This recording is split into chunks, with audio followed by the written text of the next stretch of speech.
प्यारे बच्चों, आज हम करेंगे 6th क्लास की एसएसटी की वर्कशीट नंबर 34। आज की हमारी वर्कशीट का उपविषय है सरकार के प्रकार। जैसा कि हम लोगों ने पिछली वर्कशीट में पढ़ा था कि किसी भी देश में सभी लोग एक साथ मिलकर रह सकें, इसके लिए भी नियम बनाने होते हैं। तो इन नियमों को ही किसी भी देश का कानून कहा जाता है, जो अलग अलग देशों में अलग अलग तरीकों से बनाए जाते हैं। तो किसी भी देश में कानून बनाने पालन करवाने की जिम्मेदारी कार्य सरकार की जिम्मेदारी होती है।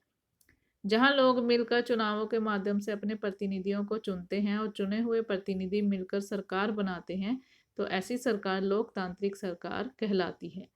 चुनी हुई सरकार एक निश्चित समय के लिए लोगों के लिए काम करती है। सरकार के किए हुए कार्यों के विषय में लोग जानकारी ले सकते हैं, प्रश्न कर सकते हैं और इन कार्यों को करने के लिए सरकार के पास कुछ अधिकार शक्तियों के रूप में होते हैं। देश के लोगों के बीच समन्वय बनाने के लिए सरकार कानून बनाती है, जो लिखित रूप में होते हैं। ये कानून सभी लोगों के बीच समान रूप से लागू होते हैं।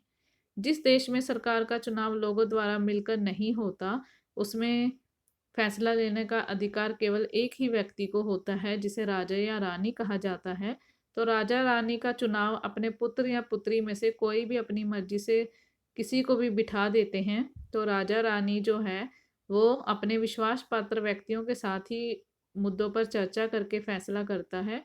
कानून बनाने और पालन कराने की जिम्मेदारी भी राजा रानी की ही होती है।